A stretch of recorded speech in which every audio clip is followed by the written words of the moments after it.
screaming. Ah! All right. What if that's how Ghostface, when he called you, he just went, ah! Hey. Hey there. What's your favorite scary movie? Mine's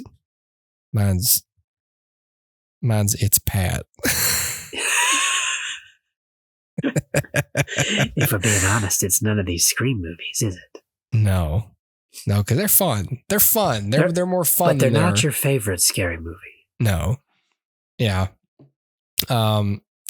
So we're in part 3 now of this ScreaMission Impossible Ghostface Protocol. This is the last time I get to say that. Yay.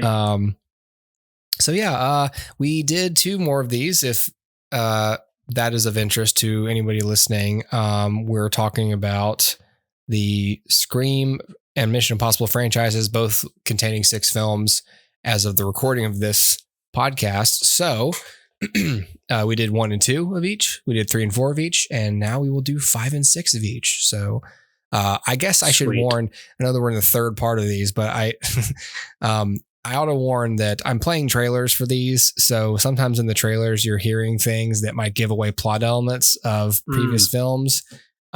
True. If you're going to listen to this, you really ought to be aware of that, because I'm not going to. Obviously, by talking about these films, I'm recommending all of them. And I'm pretty sure I said that in the first episode. So if you're listening to what my thoughts on Scream 6 and you haven't watched Scream 1, I don't feel bad for you. So get out of here. So when the trailer goes, Sidney Prescott is back. Right, exactly. You're like, okay, so she lives. Great, I'm going to finish what Billy Loomis and Stu Macher started. And you're just like, oh, thanks. Who?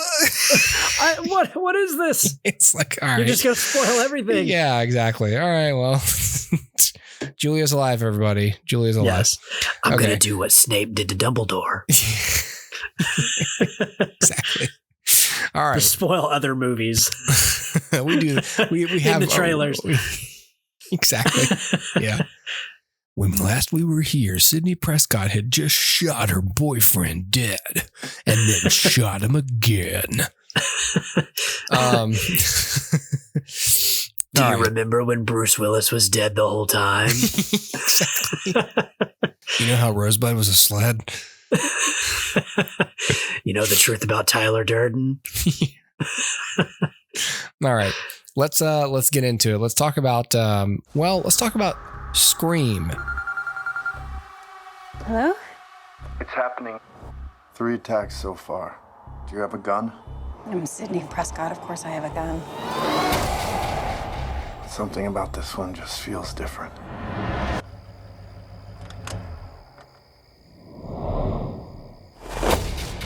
Samantha?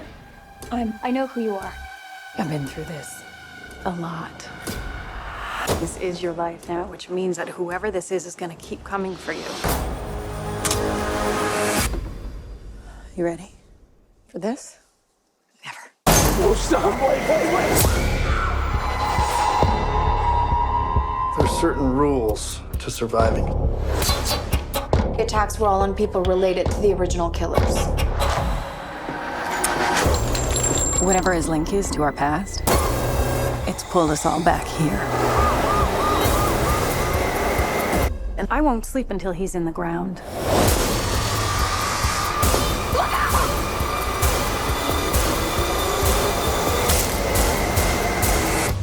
Hello, Sidney. It's an honor.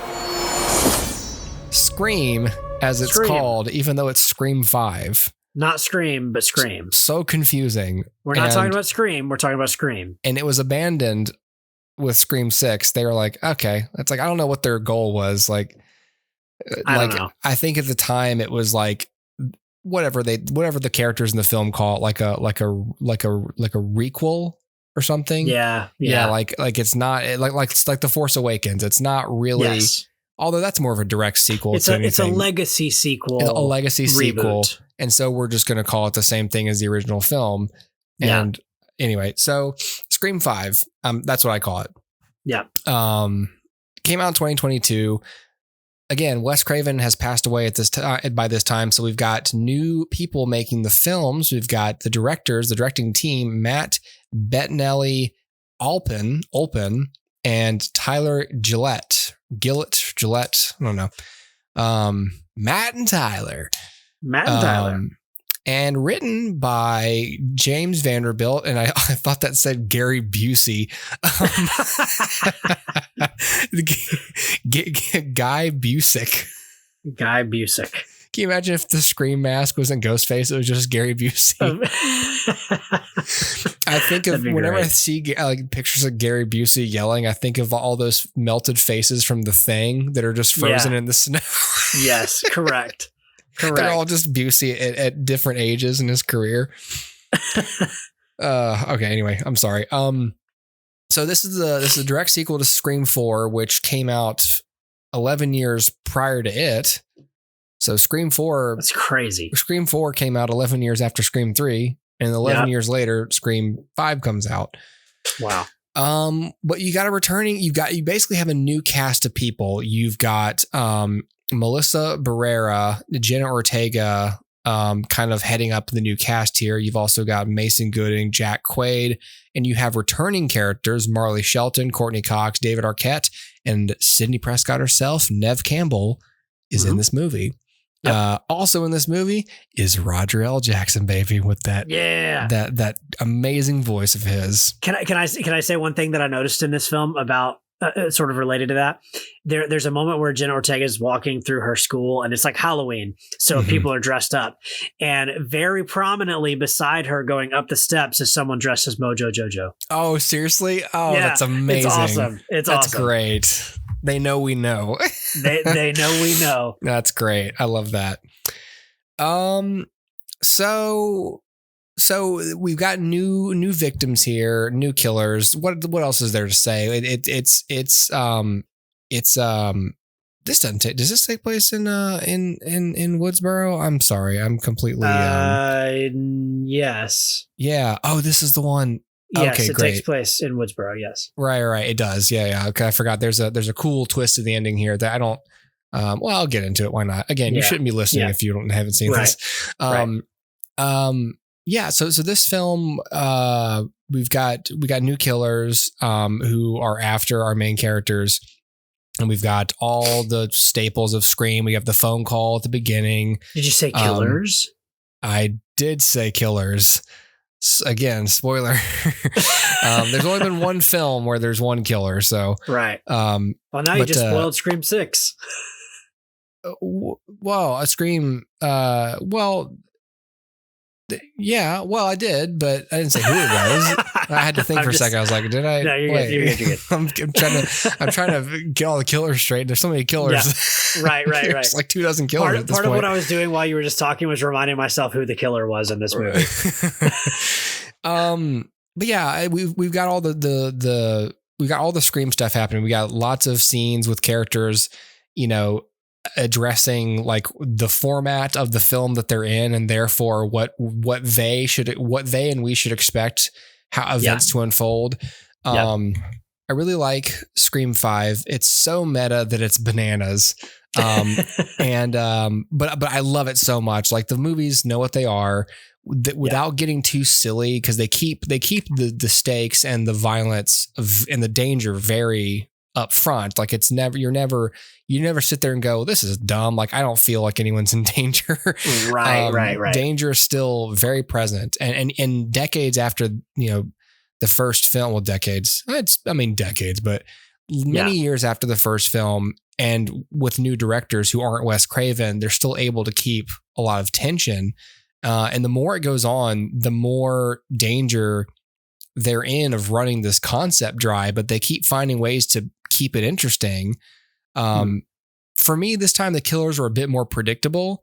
I've got to say, that's not a criticism I have of the other movies. It's just like, oh, okay. Like, they pull their masks off, and I was like, oh, okay. Okay. Sure. Yeah. That makes sense. There's no like, what? Yeah. But nearly every scene with the ensemble was just so thrilling. They're all very distinct, well-realized characters. Their voices all felt authentic. their function in the story. Just really great ensemble cast and really great script, I thought. Yeah. What'd you think of Scream 5? Scream 5 is my lowest rated of the series. I gave it 2 stars. I think it's okay. It's got a really good third act. But I felt like the first 2 acts were kind of bordering on either like paint by numbers, like, okay, we just have to have this scene because all the Scream movies have this scene, and we have to have this because all of them have this. And, which I suppose is part of the point of the reboot sequel deal, is like, oh, you're going to get more of what you know. It's, Star Wars, what was it? The Force Awakens. Force Awakens. It's like that again. It's we already know about A New Hope, so this is the same thing. It's kind of, I guess it kind of makes sense on a meta level, but at least for me, I was just kind of checked out for the first 2 acts. And the third act, I was like, okay, the twist at the end that they're in the original house. Yeah, I loved that. That's cool. Yeah. And Sydney's realization of that is really well done, I thought. I like the third act of this movie. I found the first 2 acts kind of a chore. I do like the new cast. Yeah. But as I'm sure we'll talk about in Scream 6, it's a double-edged sword. Sure. So I ultimately, again, it's the lowest rated of my Scream binge, but it's still fine. Yeah. Yeah. Sure. All right. Let's talk about Scream 6. Let's do it. No, you mean Scree-Six'em. Scree-Six'em. Scree-Six'em.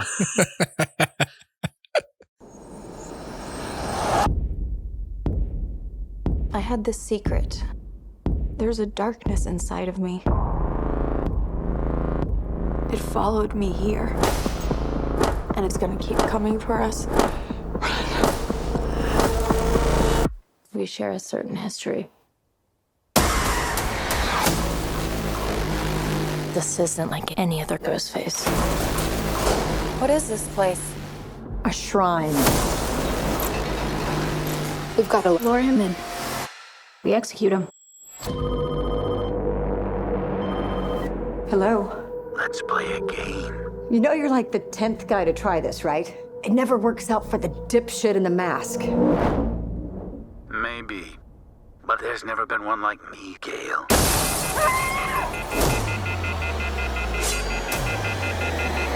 I'm something different. That's why I'm gonna shoot you in the head.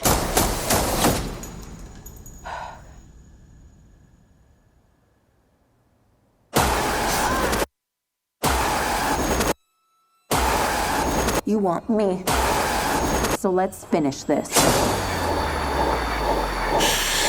Scree-Six'em is it came out the following year. I mean, 2023, this year. Yep. Same directors, Matt and Tyler.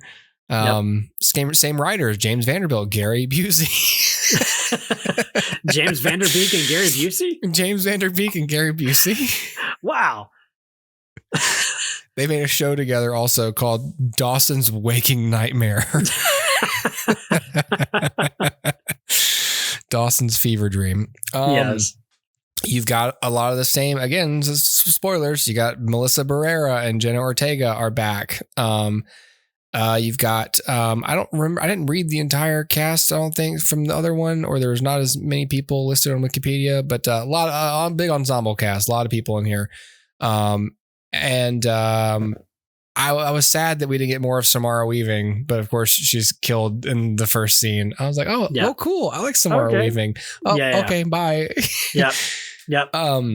Scream 6 is interesting because it's obviously a direct sequel to Scream 5. But we have for the first time. Well, I'm going to say for the first time, like, because these are obviously like the new protagonists of the series. Yep. But it sort of was like, just in case you thought we weren't doing the thing, like Scream is now in the hands of these actors. Yeah. And Sidney Prescott is not in this film. This is the first movie without Neve Campbell. And as it should be, like her story is told. And I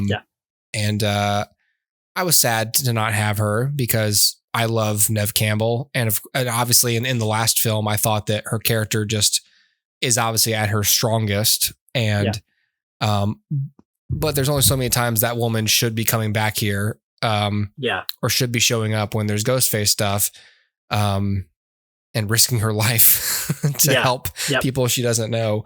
Right. So there's that. But what's interesting about Scream 6 that I loved is, of course, it takes place in Manhattan. It's not only not in Woodsboro, it's not in the same kind of place as the Scream films that took place in college previously, like, or in Los Angeles, like in Scream 3. Like it's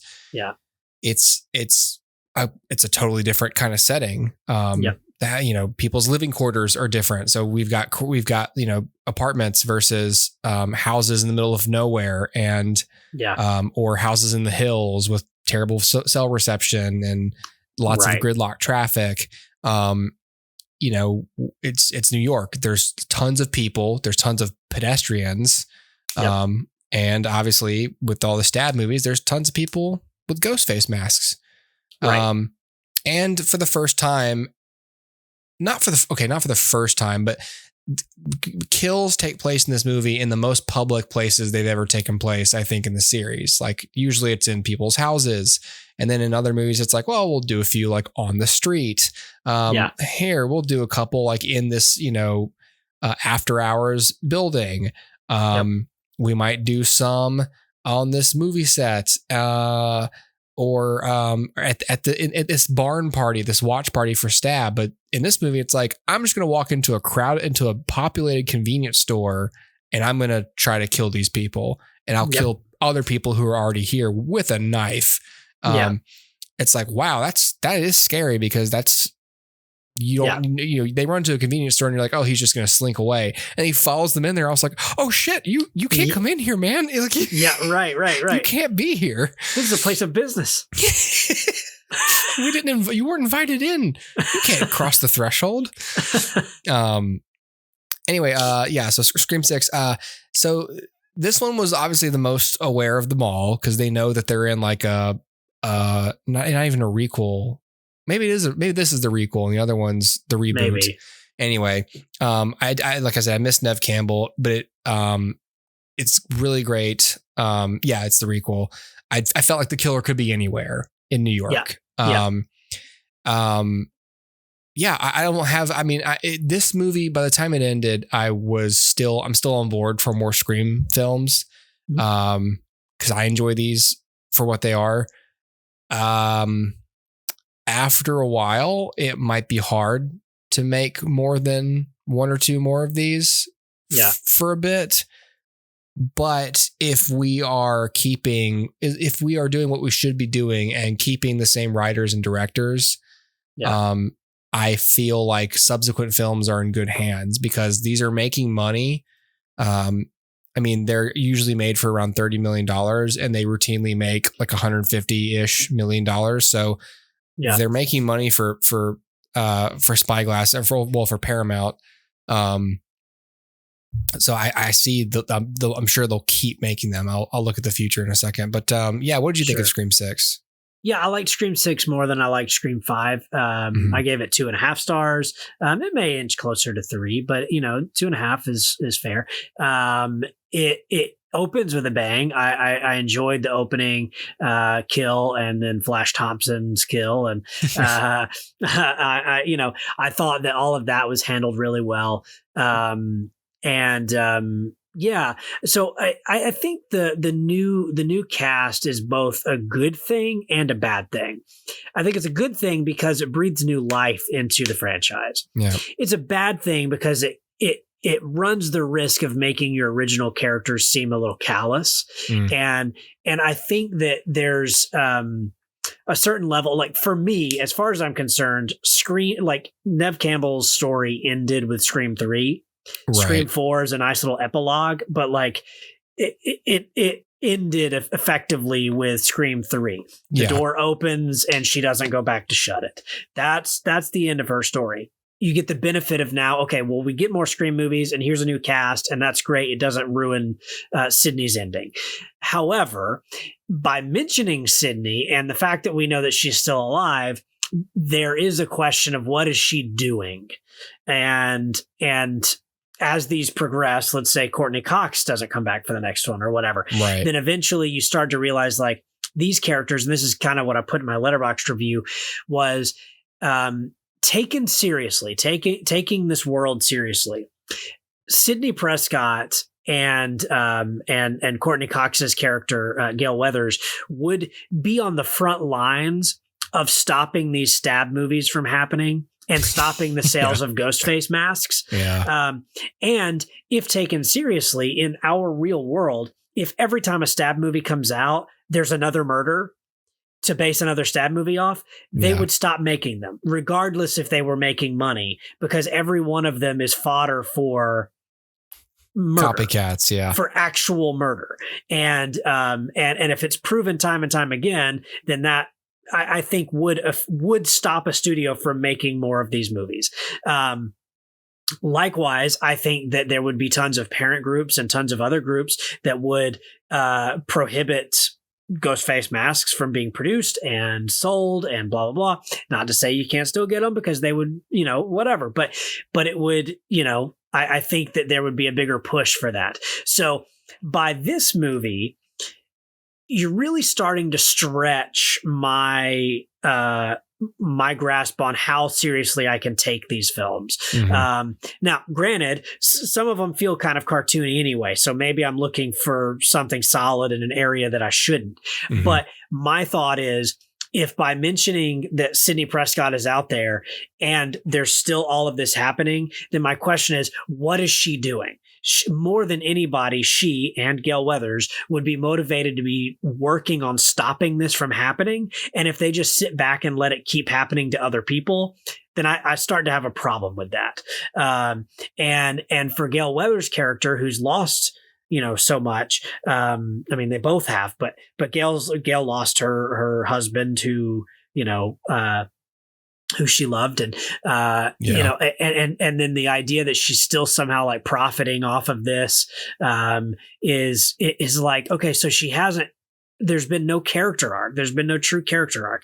And so you start, as cool as it is that we finally got like Ghostface calling her and a fight scene with her, which is great. And that's fantastic. And I thought that was really well done. I also am starting to be pushed into a territory that I'm like, I'm not comfortable with the fact that she's not doing anything, or that she is still profiting off of this. And so for those reasons, it starts to push me into it starts to push me out, because I start to realize I can't take this seriously because it doesn't emulate real life. And so to me, that's a problem. I am ultimately on board with more Scream movies under a couple conditions. One, you have to breathe new life into it, and it's not enough to say it's a reboot and so these are new characters. While that's a great step in the right direction, you have to keep going. Mm-hmm. And so right now they're at a crossroads where we've got this new cast. Do we just repeat Scream over and over and over, or do we do something different? Now that we've got a new cast, this is a great opportunity to do something different with it. Push it into a different area that we're not used to. I mean, this is a bad idea, but first thing that comes to my mind is the next killer Supernatural, right? Like you don't really want to go there, but at the same time, that's different. At the same time, you're pushing this franchise into new territory, which if we're going to compare this to Mission Impossible, eventually Mission Impossible created a new voice and pushed into a territory that it had like killed in Mission Impossible 1, which was like the team element and all of this stuff. It's like they're pushing into this new territory, and I don't see the same thing here. I see that they're stuck in this Scream formula, and I really want them to get out of it. And so my thought is, if they can't figure out a way to do that effectively, then ultimately I want 1, maybe 2 more Scream movies, and that's it. And I think that you have to bring Neve Campbell back, and you have to truly end all of this from happening, and make me then believe, because this is the main point.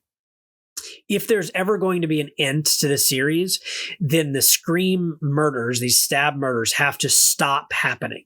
And I don't know how you effectively tell me a story in which you can adequately tell me this will never happen again. And if the answer is, well, it's just going to keep happening, well, that's not a satisfying ending. For me, maybe, film is subjective, but for me, there has to be an ending like the door opening and Sydney not going to close it that tells me these characters are okay. They're going to be okay. This isn't going to happen again. It's not going to happen to them, and it's not going to happen to anybody else. And I think that's where they have to end this franchise. And I don't see how they get there from here. So they're going to have to move in that direction. And I think 1 or 2 more films, unless they can move into a completely bonkers new direction that just like does something completely new and weird and whatever. If they're going to keep with this, they've got, and it's, just people dressing up in this mask and doing this thing.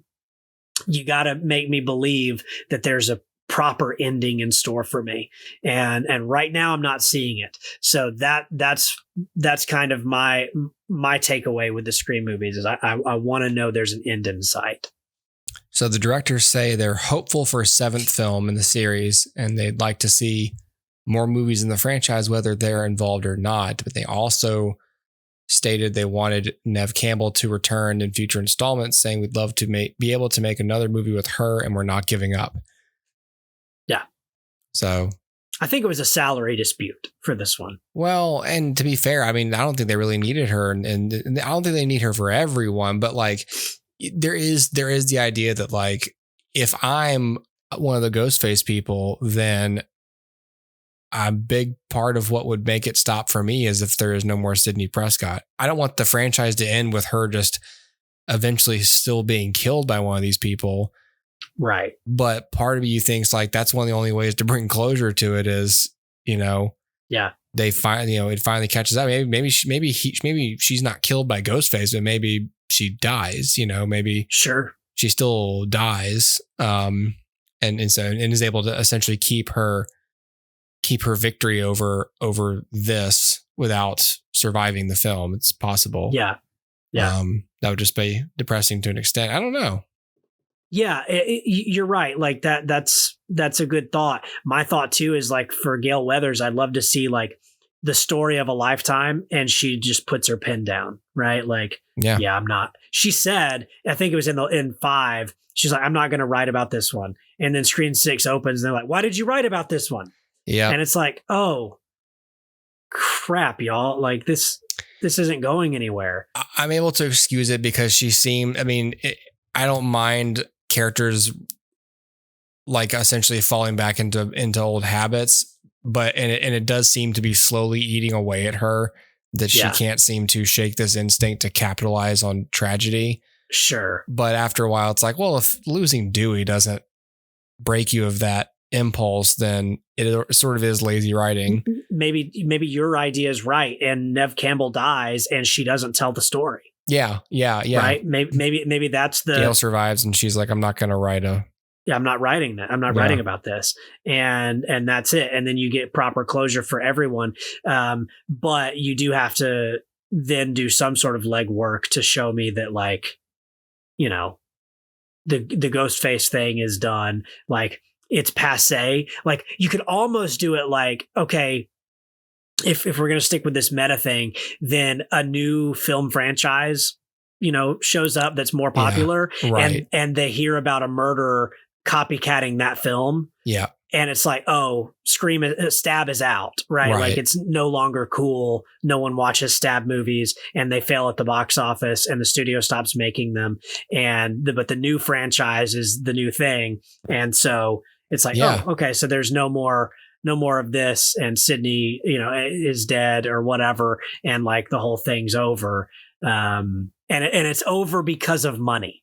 Yeah. It's over because another franchise makes more money. Yeah. Right. And it's almost like passing the buck. It's like Paranormal Activity shows up, and like now everybody's dressing up as like, a little ghost girl or whatever. And they're like, I'm going to kill you. And so it's okay. Stab is passe.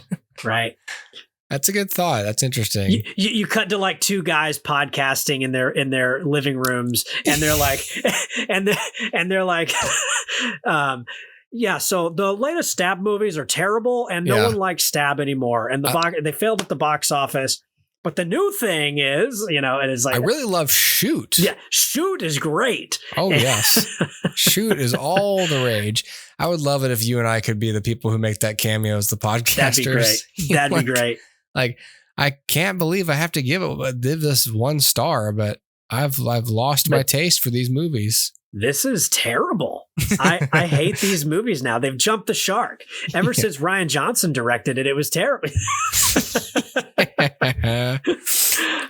All right. Well, I'm interested in more Scream, but I'm curious where this is going, and if there is an end game in mind. So, which we're in an age where franchises like this are being revived, but they're also being brought to a close.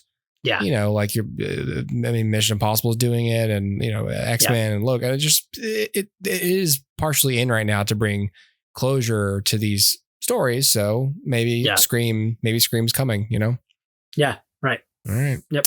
Well, speaking of Mission Impossible, let's talk about Mission Impossible 5, Mission Impossible Rogue Nation. The IMF is uniquely trained and highly motivated.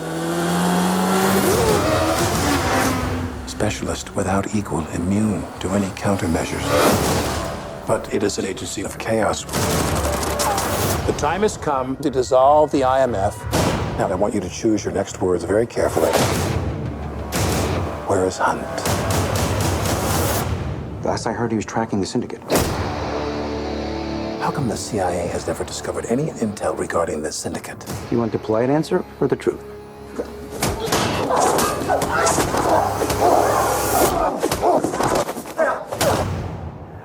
We've never met before, right? Follow me.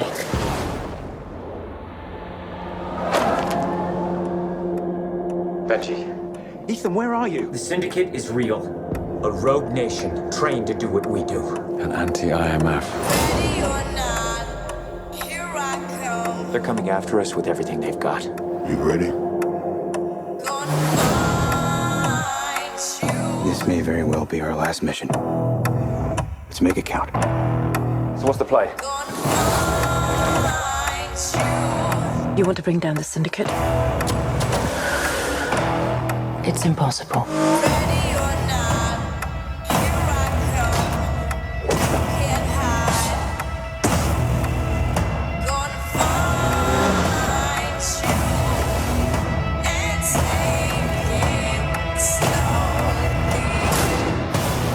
How do you know we can trust her?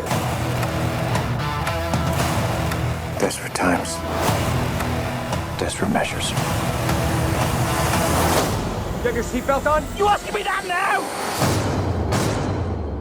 Oh, hey boys, what did I miss? Ethan? Benji! Open the door! Open the door! Yeah, I'm trying. Oh my God!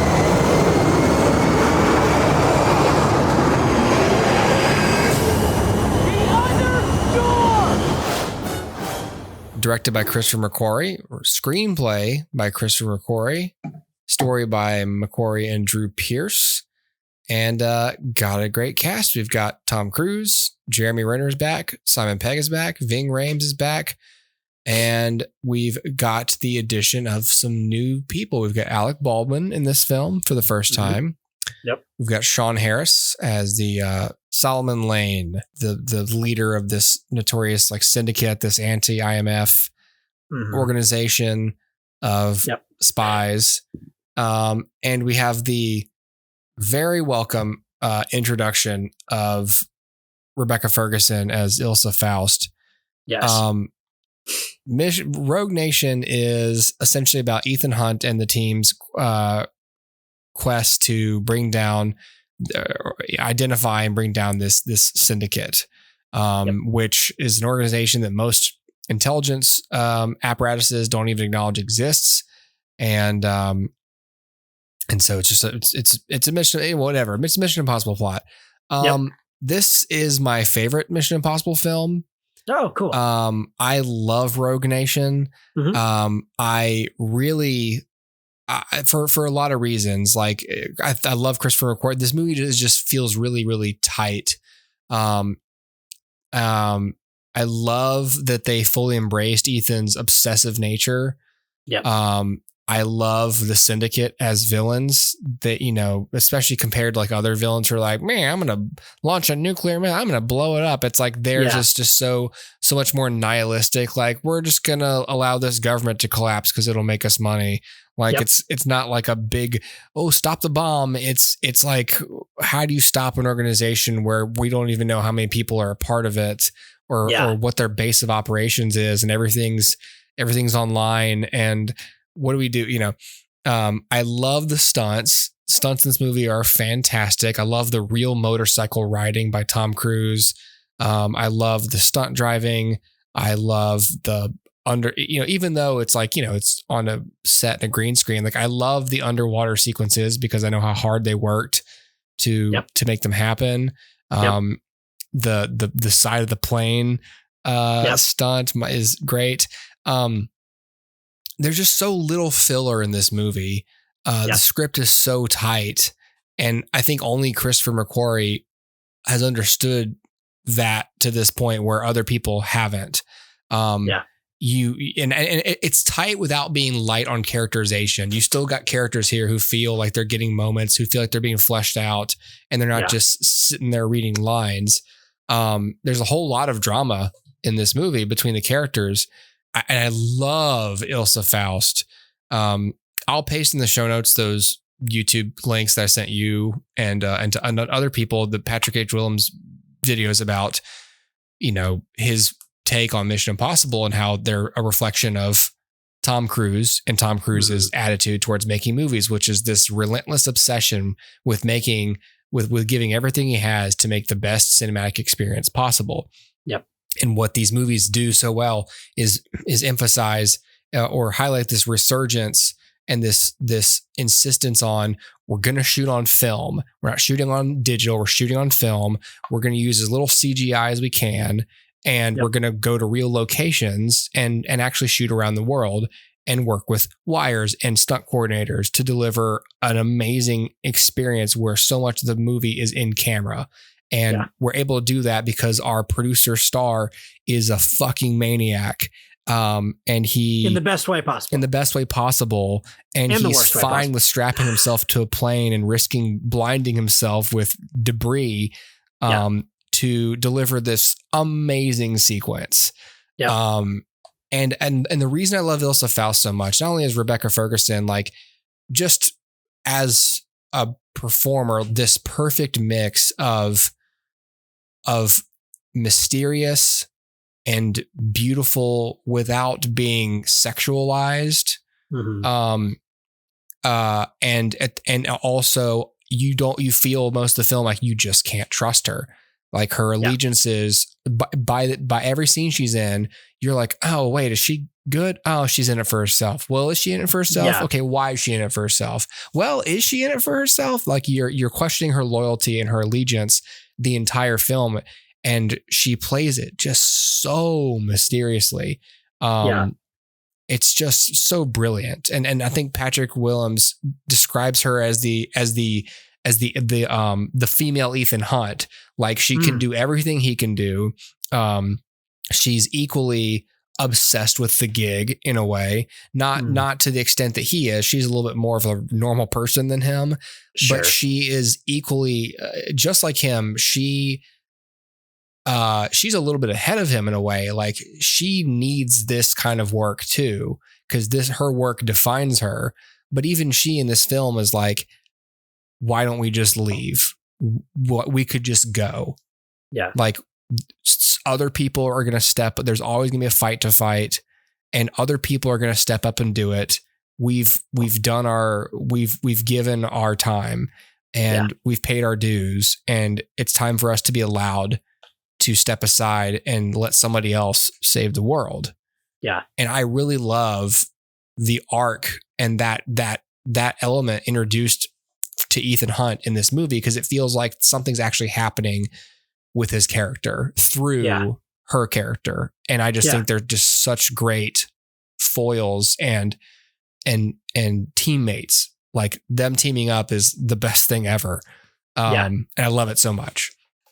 Yeah, I agree. I think that, I'll just second everything you said. I think it's a great movie. To me, Rebecca Ferguson is, so first of all, like I mentioned a bit ago, the wise decision was to embrace the ensemble that they had built. Right. So in the first film, it's kind of like subverts your expectation, because if you'd watched the original series, it's like a team of people, and then it subverts your expectations by having the villain betray the team and kill everybody. And so like, there's no team now. And so as it progresses, it's like we've got Ving Rhames, and then on and on and on. And it's like Benji joins the team, and Jeremy Renner joins the team. And it's like all of these people, kind of like fill out this cast. And by far, I think the most important one is Ilsa Faust. She's certainly the most fun to watch. And even though I think Benji is great and also like, gives that sense of, comedic relief that we need, and he's sort of the audience's way in, Ilsa is, just the perfect foil to Ethan. And you mentioned like mysterious and all. I've always thought that Rebecca Ferguson is like the only modern femme fatale. So you look at like these classic film noirs, Lauren Bacall dressed to the nines coming in, whatever. And like, she's mysterious. You don't know if you can trust her, but she's offering you money, and you're going to take the gig anyway, because, well, she's charismatic as heck. And it's like, that's exactly what Rebecca Ferguson brings to this role and to a lot of the other roles she's done. Like I think of that Hugh Jackman film Reminiscence, which wasn't a great movie, but her role in it was great. And so she has that same sort of feel. And that was kind of a neo-noir anyway, but like, I haven't yet seen Dr. Sleep, but apparently she's really good in that too. I've heard the same thing. I haven't seen it either, but yeah, she's just great. And she's great in this role, and she's a great addition to this team. And then moving forward, they made the wise decision of keeping her around. So, and making her maybe more integral to the plot, or at least harder to remove from the team. And I think that it's, man, I don't know. This was maybe the biggest turning point for the franchise. Like you say, 3 was like, yeah, kind of. I could see that, because you go from 2 to 3, and 2 is just like nonsense, and then 3 is like, oh, we're kind of taking it seriously again. So maybe that was the most important point, but adding Christopher McQuarrie taking the helm here was, I think, the most important thing that they had done. If only because it serializes it in a way that it hadn't been serialized before. From 3 onward, it had this serialized feel to it, right? Like Michelle Monaghan keeps popping up here and there. And obviously there are carryovers, Benji and I almost said Clint Barton. And Jeremy Renner's character, whatever his name is. And Whatever his name is. Adding them in obviously adds serialization to it. But between Christopher McQuarrie's two films, there is a feeling now that these films are interconnected, important, must watch in order. This is a truly serialized experience at this point. And part of that is helped because the villain carries over. Obviously Michelle Monaghan appears in the next one. You have all the hallmarks of like a true sequel. It's just, this is a super important movie. I'm looking forward to it. I'm going to rewatch this before I watch. I think I may rewatch 4, 5, 6 before Dead Reckoning comes out, just because I've seen 4 the least. But I'm definitely going to watch 5 and 6, and I'm going to enjoy every second of it. I love this movie. Well, so of course, I've watched these very recently, so I won't be doing any of that. But if I liked Dead Reckoning as much as I liked Rogue Nation, then I'm likely to only watch Mission Impossible from Rogue Nation onward. Sure. Because, and I was telling my wife, like similar to Harry Potter, once the franchise found the right director, it stuck with him. Christopher McQuarrie directed this, he directed Fallout, and he's directing Dead Reckoning 1 and 2. And so while the other films are important foundationally, the movies don't get excellent for me until Rogue Nation. Yeah. All right. Let's talk about Fallout, Mission Impossible Fallout. Your mission. Should you choose to accept it? I wonder, did you ever choose not to? The end you always feared is coming. And the blood will be on your hands. The fallout of all your good intentions.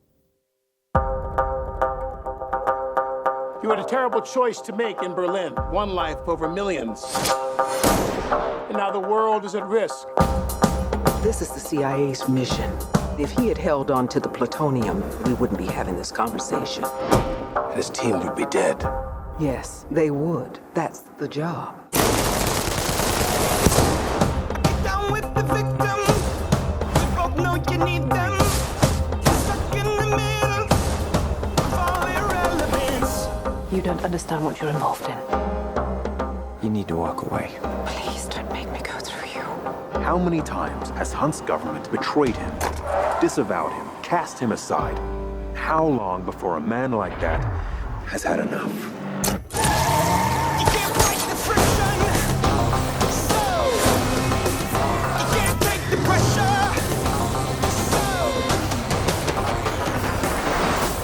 So, Ethan, that's not who we are. Maybe we need to reconsider that.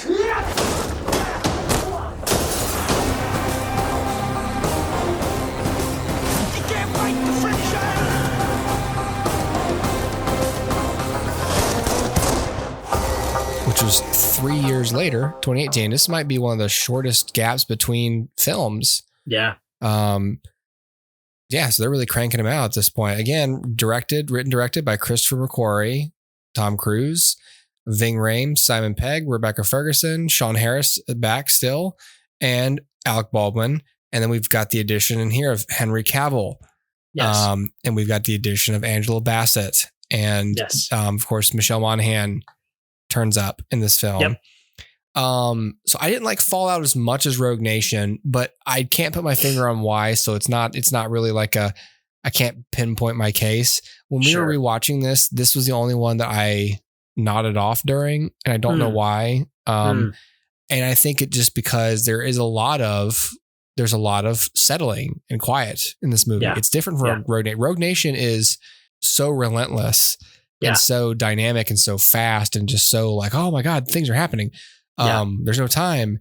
And Fallout takes its time and lets things breathe and is a lot more character centric. I mean, even Rogue Nation did great with characters, but Fallout like up to the game with story. And again, it helps when you have an Academy Award winning screenwriter who takes hold of your ensemble, basically says like, there's a lot of good stuff here. You just have to actually give a shit and give the characters stuff to do and stuff to feel and problems. Yeah. And knows how, like, I'm impressed with Christopher McQuarrie because the guy, his third feature film director as a director was Rogue Nation. He did this movie called The Way of the Gun.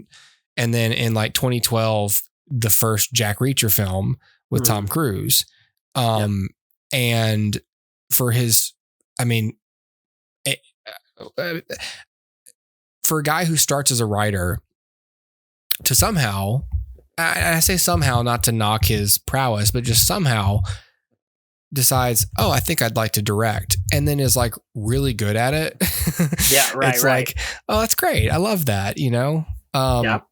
And yeah. So Fallout, the biggest thing I noticed with Fallout, what it stepped up to the plate with, other than, you know, more stunts, more drama, you know, better characterization, better story, the cinematography took a huge leap forward.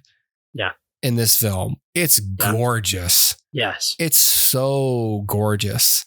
Yeah. This might be the highest grossing Mission Impossible film, but it says it was the highest grossing film in the franchise. The 8th highest grossing film of 2018. Again, this is the same year Infinity War came out. So there's a lot of, you know, Black Panther, Infinity War. And at the time, the then highest grossing film of Tom Cruise's career, which was just now exceeded by Top Gun Maverick. What about Fallout for you? Is this your favorite one? Yeah. So my review will be the shortest thing that I say tonight, which is I love this movie. It's 5 stars. Perfect movie. I love this movie. So this is the movie where I got really mad at the end because of how Warner Brothers treated Henry Cavill, because he's so great in this movie. And it's like, give the guy something to do, man. Yeah. Like that bathroom fight scene is fantastic. Oh, it's so great. There's a moment in that scene, it's just burned in my brain, and it will be forever, where it's like, it's as if I were writing the screenplay, I would say the dude reloads his arms. They say Patrick H. Williams does the same thing in his video. He cocks his arms like they're guns. Yeah, that's exactly what it is. It's like, and I'm like, that will always be in my brain of like, that is one of the coolest moments in this entire, and I don't even know why. I'm just like, oh, yeah, when it happens. And I loved it. And then the entire helicopter thing at the end. Oh, it's so good. And Henry Cavill's death at the end. It's just like, man, everything about this movie I love. And at the end, we see Michelle Monaghan again, and we finally receive maybe some closure on that storyline that's been building since Mission Impossible 3. And I don't know. This movie just works. Like, it just works. And it inches, you know, Ethan and Ilsa further together in like this possible romantic angle. Yeah. Which I find interesting because, you know, you establish at a certain point, like we've said before, the film's just accepted, and Ethan accepted that he can't have a normal life. He has to just be out there protecting the world and global security. And that he just sees that as what he's good at and his only useful function to anybody.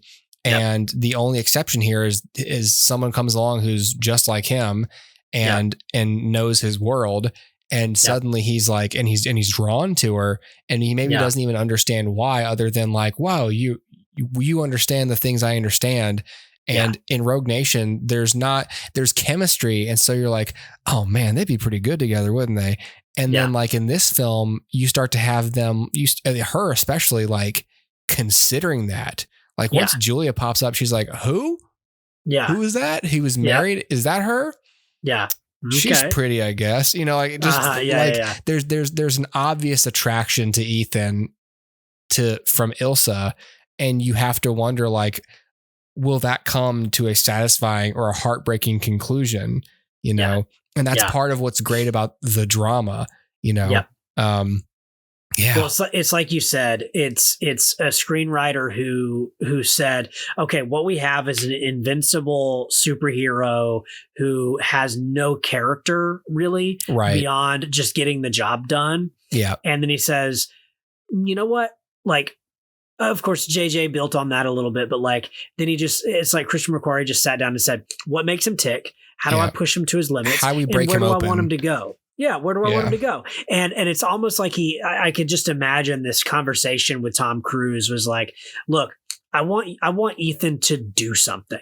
Like, I don't want him just to save the day. Yeah. I want him to be a character. Yeah. And Tom just going, hey, yeah, man. Yeah, totally. Yeah. And so it's just like this perfect partnership between writer, director, and actor.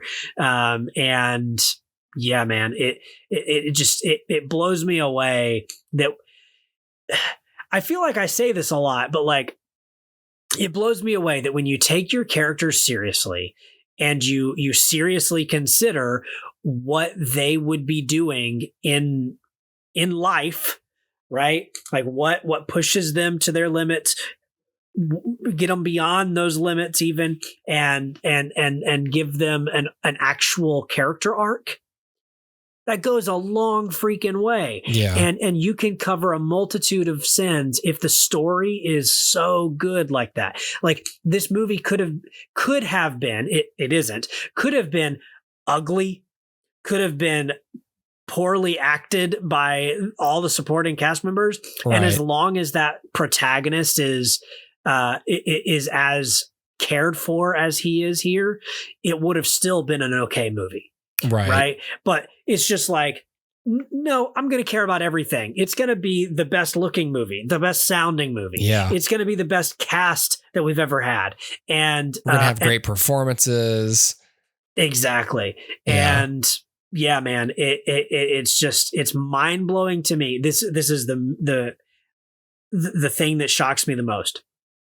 We're 6 movies into this franchise, and they give us the best movie of the franchise. Yeah. What other film franchise can you say that about? Like, I mean, the aforementioned Harry Potter films, you know? Yeah, right. At this point, you know? Yeah, you have to, like, it's akin to starting a TV show. It doesn't know where it's going. It doesn't have a voice. And then like one specific writer or a showrunner comes in and just nails it. Yeah. And then suddenly the show's a good show. Because they settle in, they say, let's write to our actors' strengths and weaknesses, right? And give them what we want them to do based on themselves. And that's exactly what's happened here, right? Like, Benji Dunn is kind of just Simon Pegg, but, you know, better. Yeah. And like, that's what they've done. They tailor the characters for the performers. And they've all settled in. They know them back and forth. And like, yeah, man, it's just, it's crazy to me that 6 movies in, they deliver the best one yet. This is oddly, and by the end will be oddly like Harry Potter. It will be an 8-film series. Yeah. That ends with a part 1 and part 2, 7th and 8th film. Yeah. And on the 5th film, they found the director who would direct the rest of the films, the rest of it in the series. And people like me will start rewatching the series on the 5th film because I want to just skip to the ones where they're excellent onward. Right. You know, like I love Harry Potter 1 through 4, but if I'm sitting down to watch the movies at this point, I just go Order of the Phoenix onward. Like, I like the other ones, but I like it when shit starts to get serious and the filmmaking steps up a big notch. Yeah. And that's how I feel about Mission Impossible. Like, I like the other ones, but upon this rewatch, it's like Rogue Nation. Like, Rogue Nation is just so far better than Ghost Protocol to me, which even at the time Ghost Protocol was made was the best film in the franchise. Yeah. But then Rogue Nation is just like mip, and it just jumps up so high, and you're like, wow. Like, I didn't realize these films could be this good, and now I only want to watch them if they're directed by Christopher McQuarrie. Exactly. It's so weird because it is a rare case where this is debatable, but the rare case for me where it feels like each movie gets better. Yeah. Now, I've said that Mission Impossible 2 is contentious. I I give it points above the first one because at least to me, it feels like it has more style. Like it has a director's vision. You can like the vision or hate the vision, but it has more of a vision. The first one just kind of feels like it's a good movie still, but it does feel a little bit like more of a generic political thriller than all the other ones will. But like for me, it's like every movie gets more enjoyable. And so I'm hoping that Dead Reckoning continues that and gives us something even better than Fallout, and part 2 gives us something better than part 1. And I think it will, because you've got this perfect confluence of like, you know, the actors are settling into their roles, so they're better at it. The creative team, you know, knows the style with which they want to execute these films. Yeah. And, you know, before Tom Cruise gets too old, they've decided on, they clearly have a direction, and obviously because the films are shot, but like they have an ending in mind. And so from the 5th film onward, they're building towards something and you can feel it. And so the series has direction. And so therefore everything feels set up and guided. And well, obviously we usually, you know, say which one we like the best, but obviously Mission Impossible wins. I gave Scream the past 2 rounds for doing more consistent and more interesting things with its format. But as far as 5 and 6 goes, Mission Impossible wins by a mile. Yeah. Late stage mission movies are perfect. Yeah. No questions. Yep. No Agreed. contest. Agreed. All right. Well, I'm excited for Dead Reckoning. We're going opening weekend, and I'm Sweet. really excited to see it and talk about it. Same. And okay, Dustin. All right, Hooper. Well, that's it. Is the podcast going to self-destruct again? It can.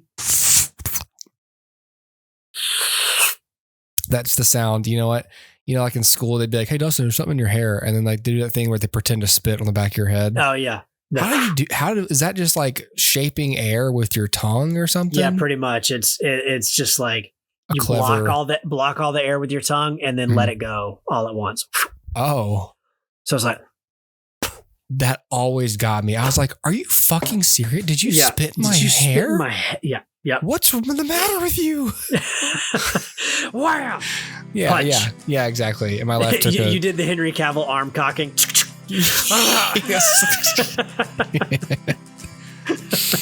Cheers. Later.